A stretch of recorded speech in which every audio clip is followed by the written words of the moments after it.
Morning. Good morning. Now, I don't know you nor the sky under you, or sky above you, I should say, but you were on the wireless when I was away for a week, I'm told. Yes, I was talking to Mick Mulcahy about, he read out a letter and I just rang in response to it, and it seems to have caused a whole lot of confusion. You were the guy who was saying that the minute a woman gets married or dons the wedding dress, that she turns into some kind of an antichrist or something like that. Viper. They do. It's a positive. A viper. You know? Like, I just give you my background again. I'm married. I have 2 grown-up kids. I have my own business. And, I mean, for the purposes of this conversation, my name is John Harris, and I'm not foolish to assume that I could really get away with giving you my real name. But the story, as I told it, was true, except for the fact that my wife was in Portugal. Now, she was abroad. But I have a girl in Dublin. She's 23 years of age. She's a student above in Dublin. And we have a great time. But I was quite upset by the way that listeners rang in. And I mean, some people refer to all these old biddies ringing in, complaining, saying that I was coughed up in a labour ward years ago, that I had kinky fantasies, that I belonged in a zoo, and that the student was creaming off me. And in actual fact, she's not. Now we're giving one another pleasure, and the Civic is in my name, you know. You're losing your mind. I'm not losing my mind. Wait a minute. You've got it. What? A student in Dublin who's your lover? Well, yes. I assume you've given her a Civic motor car, you're telling me? But she needs something to get around in, you know. I mean, I can't expect kind of, you know, to have a relationship with a woman without sharing. No, I'm not vastly wealthy, but I can afford to you know, give her a little runabout. And it doesn't bother you, or you don't think you're doing any wrong to your wife or anything like that? But, I mean, you see, that's the whole problem with people today. They're locked into a box, and they're not looking at the greater scheme of things, the greater picture. Like all those old biddies now that rang up the last time complaining, they were criticising me. And one woman, in fact, she criticised me. And in the same breath, she said she hoped that my wife was doing a Shirley Valentine out in Portugal. Now, there's double standards, you know what I mean? Well, that's true. That's true. But, I mean, if you look at the greater scheme of things, I'm happy, my wife is happy. Like women, as I said to your colleague the last time, when they get that gold on their finger, something goes into their veins. You best have a woman when she's playing the field. For a period of time in a woman's life, she's playing the field, and that's the time to have them, when they're ripe and nubile. Then they put their eye on a man, and it's just material things then matter to them. And once the gold goes on the finger, they breathe fire. They're like fire-breathing dragons from that on, and they make man's life a misery. I can't believe this, because you surely don't think all women are like that. Well, look, I tell you, you mightn't believe me, but you know of John B. Keane, an eminent writer, a national institution, and John B. And it's poignant actually that you're advertising the show above in the Everyman Palace. This Big Maggie is coming in. Yeah. I saw that play, and I'll tell you, I cracked up because John B. put his finger on the hammer. He typifies women. That Big Maggie was a hardened old bitch. She drove her husband to drink, drove him out of the house. Now, she married him for money. She married him for the shop and the farm. She drove him out the door. She drove the sons out the door after it, and 2 daughters. 2 sons, 2 daughters, and the husband out. And she had the lot to herself. Yeah. A hardened old bitch, that's all she was. And John B. typifies it for me. And if you don't believe me, go up and see it yourself.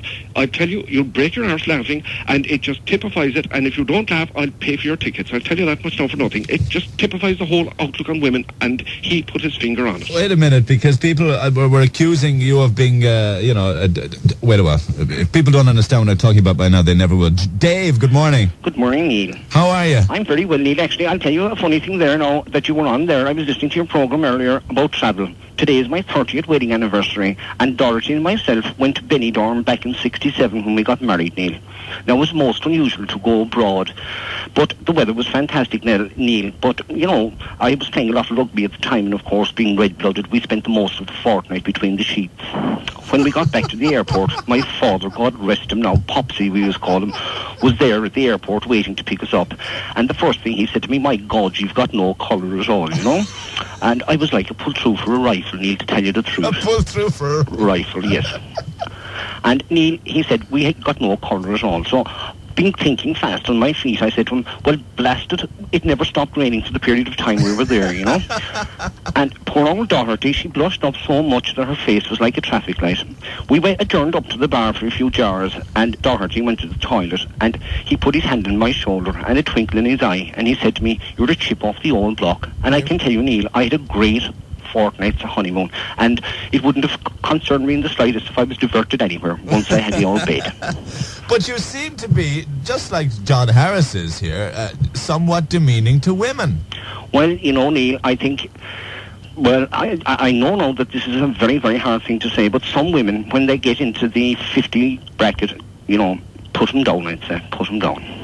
Well, I'd be inclined to agree with you there in that, because, as I said, they start breathing fire. I don't know what happens with their hormones, but once they have their children and they have their material things, once they're comfortable in the nest, then they start breathing fire, So, Do you play any bit of golf, John, yourself? I do, actually, yes. Yeah, do you find women there down, in the golf clubs, my golf club in particular, and I got abused over this last week, actually, but I find that they're only there for one thing, and that's for men.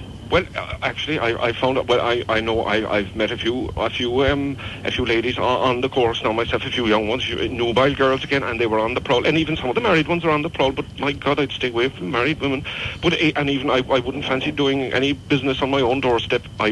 Dublin is the place for me, but as regards golf clubs, that's what they're out on the golf club. They're hunting, they're eyeing up and down the talent. They're inside in the bar. They make a bloody mess of the whole bloody lot because once you get a gaggle of women together, it's impossible to even hear a conversation, at 10 yards between ourselves. You know what I mean?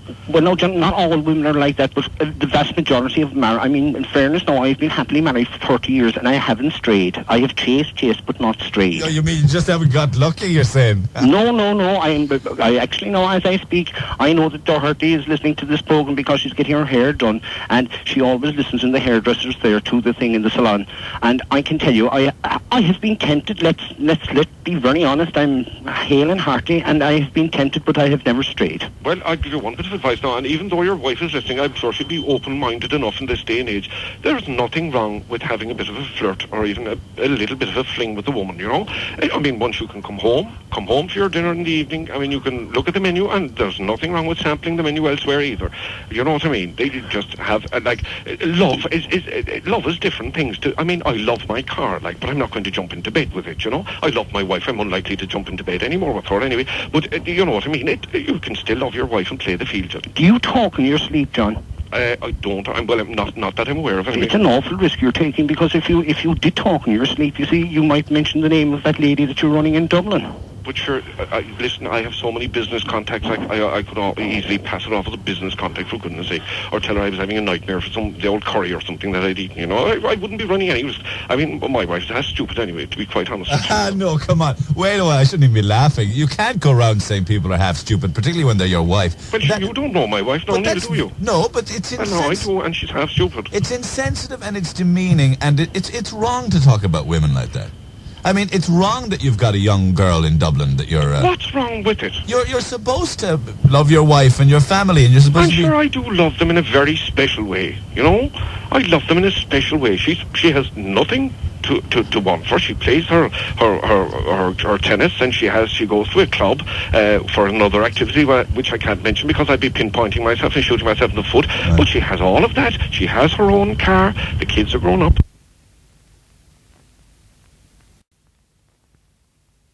What age are you now, John? I'm not prepared to give you my age. Why should I be telling you? Well, my age? I'll tell you, I'm in my mid-50s now, and all I get is pins and needles. Pins and needles? Well, you see, you need a bit of variety. What's your name again? Sorry. David. Dave. Dave, look, I'm after giving you advice subtly, and I can't be any more blunt than that. Variety is the spice of life. Get a young girl. They have their blood is rushing through their veins, and they need an experienced man to show them the ropes, and they'd appreciate it afterwards, John, 'tis nourishment, not punishment. I need at my age, boy. There's nothing like a bit of emotional and sexual nourishment. But what you do, I mean, be careful, obviously, and don't do it on your own doorstep. Take my advice, travel a bit, I hope that young girl in Dublin screws you for every penny you've got. Well, that's a kind of an awkward way. But, I mean, she certainly won't take advantage of me financially. However, she wants to do that to me. She's got a car out of you, hasn't she? Well, I have the registration book here. It's in my name, so there's no fear of that unless she wraps it around a pole or something, and she's unlikely to do that, and because I won't be buying her another one, But, I mean, she has the use of that. She's quite happy. I mean, I don't, quite honestly, I don't see what the problem is with you guys, How old is she? She's 23. Yeah. She's in a flat above in Dublin now. She pays the flat herself. Now, I look after her now and again. I suppose just, with sort of gifts and that, or she's cut for a bit of money at the end of the week or whatnot, or to buy, to treat herself to a dress now and again, because... all right. Do you regret having got married? Do I regret having got married? Well, no, because sentiments about women on the golf courses, he said, or whatever. You concurred with those while ago. Pardon? You concurred with those. Exactly, I concurred with it, but I just taking the whole concept a little bit further, and I'm practicing what I'm preaching, and proud to say it and proud to promote it, you know? Hold on there a second, John. I have a woman here who wants to talk to you. Dave, it says on the screen here that you wanted to do a rendition of something or other. Is that right? That is quite correct, Neil. I tell you, I've an uncontrollable urge after coming over me since I've been on the phone here. I'm after a few gin and tonics and I'm watching the golf on the television. Oh, is it on now? Oh, yes, it is, Neil. So and we're doing well. Darren Clark is doing very well. And you already had a couple of gin and tonics? I had. I tell you, I'm a bit hungover. I was at the lodge last night, you know, with a few friends. The lodge? Yeah, our Abusers Lodge, we call it the lodge, Neil. Oh, God, these people aren't for real at all. We were up there for a meal, and we had a few post-prandial drinks afterwards, Neil, and we probably overindulged. But I have this uncontrollable urge since I've been on to you, Neil. And perhaps my friend there, now, we'll call him my friend, John, might help me. I'd like to sing a little song for Dorothy on our 30th wedding anniversary. Happy anniversary to you. Thank you very much, Neil. Well, would you be able to join in with me? Because, truthfully, I wouldn't be what you would describe a Pavarotti to, you know? Right. So would that gentleman, John, would he mind? Well, we'll see what you're doing anyway. Sure, I suppose if I'm after making an exhibition of myself on the radio by just spitting the truth, I don't see why we shouldn't. Well, perhaps you could now, and it's for a happily married couple, myself and Dorothy. More power to your elbow. When no one else can understand me, when everything I do is wrong, you give me love and consolation. Boy yourself, Joe. Pardon? Go on, carry on. No, that's the old Elvis one. I just recognised it there. You singing it. Carry on. Would you please not interrupt me when I'm trying? Oh, sorry. Go for it. Go on. You give me love and consolation.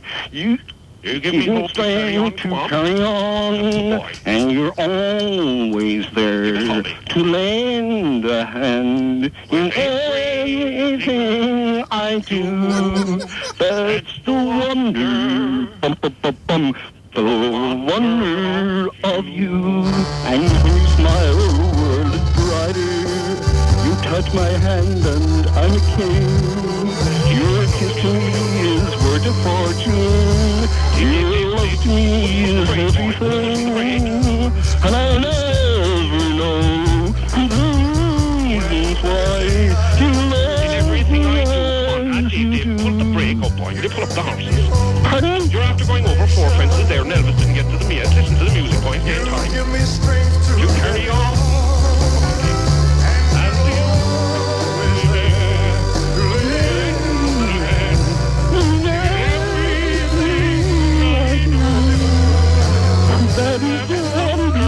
I've nearly said everything I stole there. But anyway. You're interrupting me. You're a very ignorant man. I'm singing this with passion to my wife of 30 years.